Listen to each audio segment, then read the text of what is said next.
Salut les amis et bienvenue dans ce nouvel épisode. Des ingénieurs DevOps aux États-Unis et partout en Amérique du Nord gagnent en moyenne 130 000 $ par an. C'est dans cette optique que j'ai décidé d'introduire cette nouvelle rubrique sur notre chaîne Tech with YMK où je vais développer des sujets autour du DevOps Engineering. Le DevOps Engineering est un domaine qui est tellement vaste et qui a une structure bien organisée. Donc, nous allons suivre les différentes étapes. Nous allons commencer par apprendre tout ce qu'il faut pour être un bon Linux System Administrator ou bien un administrateur des systèmes Linux. Et pour cela, nous allons sans plus tarder commencer aujourd'hui par procéder par l'installation de notre serveur Linux sur CentOS. Donc, je vais vous montrer comment on procède pour avoir un serveur Linux sur CentOS que vous pourriez utiliser chaque temps, à tout moment, une fois que vous avez une connexion Internet et seulement pour 5 $ par mois. Et d'ailleurs, des options sont possibles aujourd'hui pour vous permettre de bénéficier de 100 $ de crédit à votre ouverture de compte. Vous pourriez travailler quelques mois et après vous décidez de fermer si vous voulez.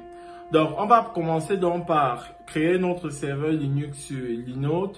Et je vais vous montrer comment on connecte le serveur Linux sur Visual Studio Code. Donc, je vais vous montrer comment on installe Visual Studio Code également rapidement.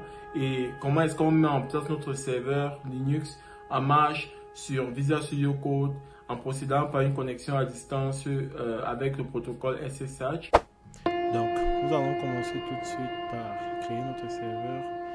Comme vous pouvez voir, je vais mettre le lien en description pour bénéficier des 100 $ de crédit quand vous ouvrez votre compte. Donc, vous pourrez checker ça. Donc, ce qui se passe, une fois que vous serez sur Google, vous allez simplement entrer linode.com. Date pour point, date c'est point en anglais, ok. Et puis vous allez arriver sur cette page ici, vous allez simplement sign up, vous allez vous enregistrer.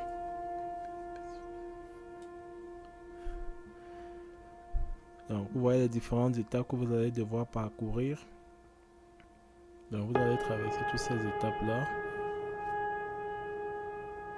Et puis une fois que votre compte sera créé, voici à peu près à quoi votre truc va ressembler. Donc, vous allez aller sur Linode, Create Linode, et vous pourriez au niveau de Choose et Distribution choisir le flavor ou encore la distribution Linux qui vous intéresse. Choisir le nombre de la capacité, ok, le CPU que vous allez utiliser, choisir les caractéristiques en fonction des prix et bien d'autres.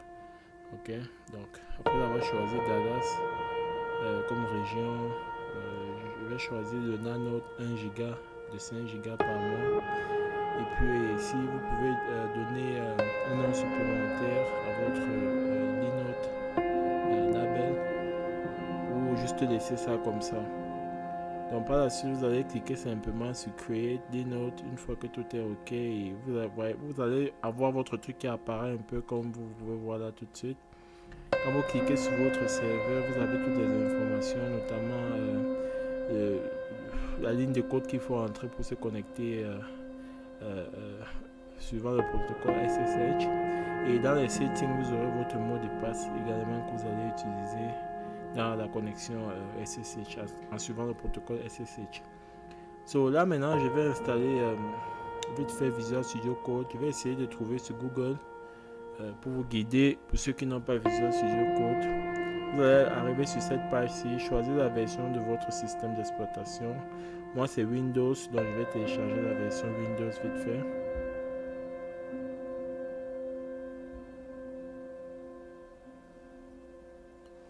Et une fois que ça sera téléchargé, nous allons repartir sur Visual Studio Code et on va essayer de se connecter en entrant les données de notre serveur vite fait. Donc j'entre la première ligne de code suivant le protocole SSH, nom du serveur et l'adresse IP du serveur. J'entre le mot de passe sur Linux, quand vous entrez le mot de passe en général, ça n'affiche pas. C'est un protocole de sécurité qui est mis en place en fait. Donc vous voyez, là on est connecté à notre serveur. Quand vous pouvez voir le pound sign, ok, au cyanique. Bon, je vais faire 4 /etc/étoile release pour avoir la confirmation que c'est bien le serveur CentOS 7 qui a été installé. Ok, vous voyez, donc on est carré.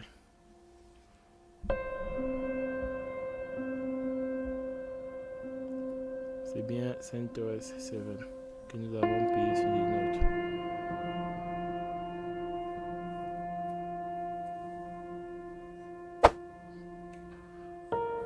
Abonnez-vous et laissez un pouce bleu. En dehors des vidéos autour de l'intelligence artificielle que nous produisons chaque fois, donc sachez que désormais nous aurons également cette série qui va continuer.